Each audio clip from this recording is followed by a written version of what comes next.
Hey everybody, it's Lance from Permanent Records. Welcome back. Wow, we had a crazy week this week. Not only did we pick up an amazing 1,000-piece record collection. If you'd like to see a picture of just some of the titles of that, go peep out our Instagram page. We are at Permanent Records LA. What a stunning record collection this was. And I also went and looked at a record collection up in Santa Clarita last night.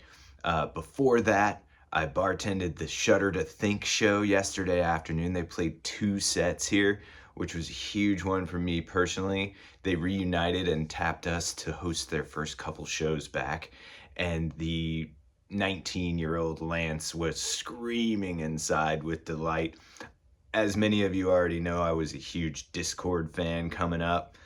Still love that stuff. In fact, I had a good time on the drive up to Santa Clarita last night digging through the catalog, the back catalog of Discord records. They put out so many amazing records over the years.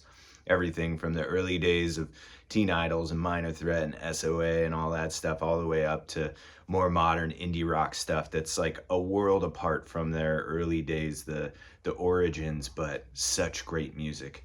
And all from the DC area too. Such a cool concept for a label, and wow, what staying power they've had.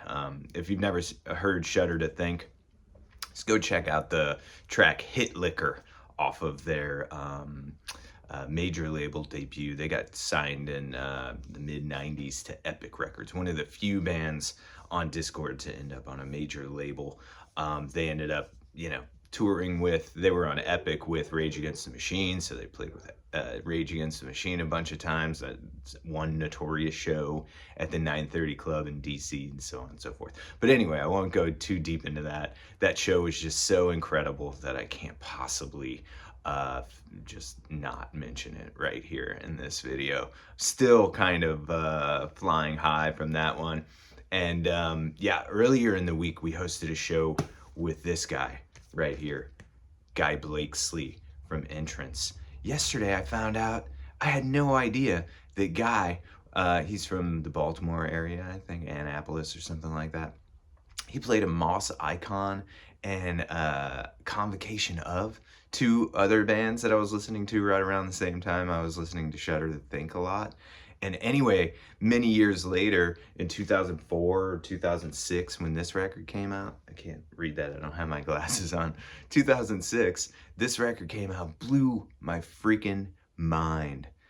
Prayer of Death by Entrance on TP Records from 2006. If you've never heard this and you're into like hard and heavy stoner psych, like this thing goes many different places. The heaviest track on here I think is called Grim Reaper Blues. That song, for all you heshers out there, is a must hear. But this whole album works as a cohesive piece of art that goes into a lot of different areas. There are kind of some raga-esque Eastern influenced elements, really like gospel-y, just so soulful and so just deep and intense.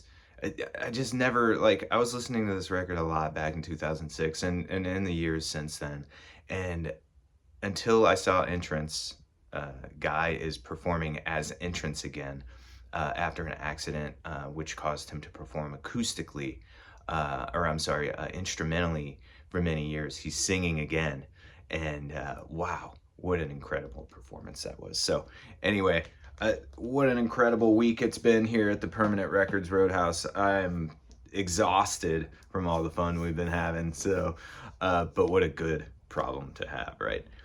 That said, I'm here this week specifically in this video to show some of my favorite records out of the recent arrivals bin. So I'm gonna get right into the records because I don't have a whole lot of time, as usual. Here we go. This is Orquesta Flamboyan, Different Directions. This is a really killer salsa record. I forget which label that's on. It starts with a C and I'm spacing it right now.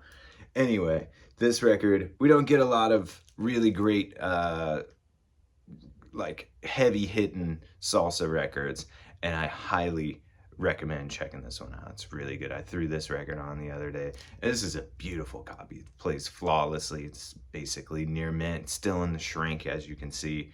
And yeah, if you're looking to get into salsa, check this out. I think it'll knock your socks off. And if you're already deep into it and you don't already have that one, peep it out. Here's another heavy hitter out of the top shelf recent arrivals. Behind me, this is where we keep all of the $60 and up records that we don't have enough room for on the walls behind me. This is Bloods and Crips, Banging on Wax. What you have here is a hip hop album that brought together gang members from the Bloods and the Crips to put out an album. I love that concept. This is a pretty enjoyable listen as well. It's rare as hen's teeth. You do not see this record out and about very often. We bought a really massive hip hop collection, and luckily there were one of these in there. I've had this a handful of times over the years, so I was familiar with it already. But yeah, what an incredible concept, and that's legit. We brought together, well, I didn't, Bloods and Crips came together to put out an album, and I absolutely love the fact that that happened, and it really gives me hope. This record gives me hope that even the worst of enemies can get together and unite for a common cause, like banging on wax. So that's that. All right, I'm gonna try to cruise right through the rest of these real quick because a lot of them you're probably already familiar with. In recent arrivals this week, we have an OG, what is this, Dutch or something? This is a foreign pressing of 1 Year by Colin Blunstone.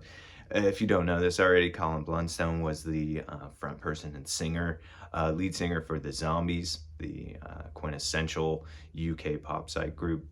Yeah, I mean, I don't need to say anything more about the Zombies, but if you haven't heard Colin Blunstone's, I believe, debut solo LP, I highly recommend it. It's really enjoyable, nice Sunday morning listen. Speaking of Sunday morning or anytime listens, David Crosby, if I could only remember my name. There was a gentleman here in the shop the other day looking for a copy of Joni Mitchell's Blue. We happened to not have one. There have been times in the past where we had a half dozen or more copies of Blue in the shop. We're light on Blue right now. But I was like, I'm sorry I don't have Blue, but we do have David Crosby's If I Can Only Remember My Name, and Joni plays on that. Have you ever heard that? He was like, no, I don't know that one. Well, yeah, not only does Joni play on it, we have Jerry Garcia, Laura Allen. Just the unbelievable list of players here. You got Graham Nash, Mickey Hart, Neil Young, Phil Lesh. I mean, I'm skipping over some pretty big names just to hit the highlights. It's unbelievable, the talent on this. Jorma from Jefferson Airplane. Incredible listen. I'm sure I've showed this record before, but here it is in recent arrivals again. It does come through a lot, and I pick it up every time I see it because I absolutely love this album, and I just want to recommend it one more time today. I'll be back with another recommendation on that in the future, to be sure. Another one of my favorite recent arrivals this week is this OG US pressing of Gree Gree by Dr. John, the Night Tripper. Dr. John, he's one of the quintessential bayou funk guys. I don't know that I need to say anything more about Dr. John right here, but I think this is my favorite of his LPs. It's certainly the most psychedelic, and I think it's a great entry way to his catalog, which is filled with gems. This song has one of my favorite songs of his called Walk on Gilded Splinters. Wow, that's a stunner. Whether you are interested in bayou funk or not, go check that track out. And if that doesn't blow you away, then the whole LP won't be for you either. And I also recommend getting your head checked because Walk on Gilded Splinters is bananas. What a great track. The whole rest of this album's amazing also. So yeah, get down with a little swampy bayou funk, New Orleans funk, Gree Gree. This is another classic.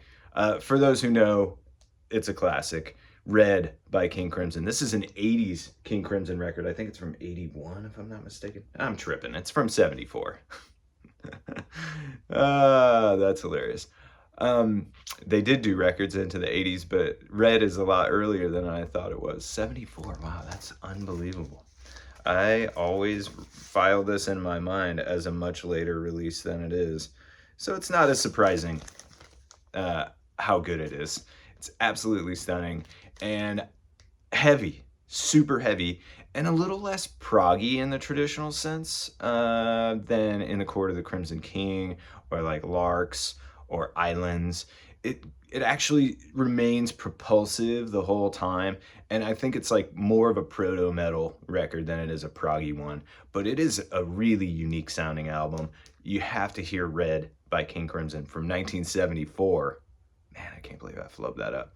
Anyway, I think I was thinking of Discipline or something because it's got a red cover. And again, a little sleep deprived. I've been going to a lot of shows and bartending and also buying a lot of records this week. So forgive me. Anyway, that said, go check out Red. King Crimson, 1974. Speaking of Red, we got Red vinyl by Obnox. This is Rojo by Obnox. I'm not going to say a whole lot about this because we put this out and I'm running really, really low on time. Obnox is the moniker of one Bim, or Lamont Bim Thomas. He was in the Bass Holes, I can never remember how they pronounce their name. They were a garage punk band in the 90s, put out a bunch of records. Really great Ohio-based musicians on this thing. It's absolutely amazing. If you like the freer side of rock or the rockier side of free jazz, you got to check this out. It's absolutely incredible. The drumming, especially on Rojo. Bim really went far out. This is way different than the rest of his Obnox recordings, and he has done a lot. He's a very prolific artist. And a little hint there for you. Kind folk out there. Rojo lends itself to being under that influence. Speaking of being under the influence, we got this wild one. This is a child again. This is a radio document, an interview. I think it was aired on TV at some point and then put on vinyl. But anyway, yeah, let's see if I can kind of... So the concept was really quite simple. A WNEW reporter named Steve Young read the Newsweek article keyed to the hippie movement in the early of fall 1967. He spent dozens of hours scouring the New York's East Village for any trace of a girl named Marcy who played a major part in the published story. He found her and several friends, and shortly after they'd been evicted from their crash pad, he took those dropouts to his home and recorded a shattering interview with 19-year-old Marcy, a document which amounted to an indictment of the middle-class society and a subliminal attack on the hippie movement itself. Really kind of tells her story of the dark side of the hippie movement and, you know, free love and so on and so forth. Really interesting document. It's been sampled many times, I think. I can't remember if it was Ministry or like Front 242 or some industrial band did use that, like sampled the hell out of that thing. And for good reason, there's a lot of good content there. All right, we also recently bought a really massive collection of modern heavy psych, metal, doom, stoner rock, etc. Mostly contemporary stuff. And this is one of my favorites in the lot. That we've gotten to. There's still more to get through. This is Windhand and Satan Satyrs. Is this on Relapse? Yeah, there were a ton of Relapse records in this collection. A lot of them are on the super limited edition, friends and family only, clear vinyl variant. Check that out if you're into the heavy modern stuff. And for those of you who don't already know, I'm a massive Earthless fan. There weren't any other Earthless records in this lot that I remember. I recommend their whole catalog, so this is just an example of one of their records that I think is great. This is their split with White Hills. White Hills was another heavy psych band. I think still is. Don't get me... They're probably still together, if I had to guess. They're awesome. I've seen them live a handful of times. One time at South by Southwest at this compound outdoors. It was just incredible. What an amazing live band. White Hills and Earthless. Go check them out next time they come to your town. On a way different tip, we got This Heat. This is a limited edition pre-order atomic red black swirl colored vinyl variant that Light in the Attic did of this post-punk, seminal post-punk classic. If you like the experimental side of post-punk, check this out. This Heat, their first 2 records are classic. Definitely not for the faint of heart, but I think the Deceit is probably the more accessible of the 2. It's hard to say. I like really freaky shit, so freaky stuff. Can I say that S word on here? I think so. I don't know. Anyway, Deceit I think is the more accessible of the 2, and yeah, it's enjoyable if you get into the weird stuff. Anyway, not so weird. This is a beautiful Psych record. This may be one of the best major label Psych albums. It's a little on the poppier side. It's not particularly heavy, but it's got this vibe to it that's really kind of difficult to describe. It just has this amazing aura about it that I think the album art really kind of accurately reflects. Original pressings of this are $500 or more these days, in good shape, and this is the reissue that Jackpot did. I think this is on clear wax also, and yeah, I just cannot recommend this album enough. I actually tried to go down the road of reissuing this many times. I had a buddy that worked at Capitol, and I was constantly bugging him about why this record wasn't being reissued, why it was out of print. The bootleg existed from the mid-90s for a long time. Even that was out of press and becoming expensive. Well, our prayers have been answered. Self-titled album by Gandalf is here. All right, gonna rip through these last few. We got, this is Shark Move. They were an Indonesian band, Indonesian psych band, featured on the Now Again comp, Those Shocking Shaking Days. This is great stuff. This is a reissue of that as well. But absolutely amazing. Here, I'll show the picture of the band on the back so you can kind of get an idea of what you're getting into. I don't know how to pronounce the album title, but let's say it's Gede Chorus. It could be, it might be something altogether different. I love John Coltrane, you know this. Ohm is like sitting somewhere on the freer, outer limits edge of his catalog, but I love that stuff too. If you like Blue Train, you might want to kind of ease your way into this one. Go listen to Love Supreme on your way to Ohm, but that's an original pressing on the venerable Impulse label. We got Michael Rother. This is a later title in his catalog. The title's pronounced Traumreisen, even though his name probably is actually pronounced Michael Rother in Germany. We call him Michael Rother over here in the US. I think this is, yeah, this is a French or something pressing on Polydor. Anyway, great record. His earlier records, I think, are slightly better. Obviously, his stuff with Neu and Kraftwerk, and geez, Harmonia. He's a legend, a Krautrock legend, and all of his solo records are enjoyable as well. Speaking of Krautrock, we have Ton Steine Scherben. Those of you into punk rock, give this record a shot. This is a German rock record, a German experimental rock record. Oh my gosh, I was gonna try to read the track title. That is like the most punky sounding. This record's from the early 70s, and they have a really anti-establishment. There's my phone blowing up. I guess it's time to end this video. There's a really incredible track on this album that I will get into in a future video because we are running out of time again. I have more records to talk about as usual, and I'll be back to do another video again next week. Until then, take care, y'all.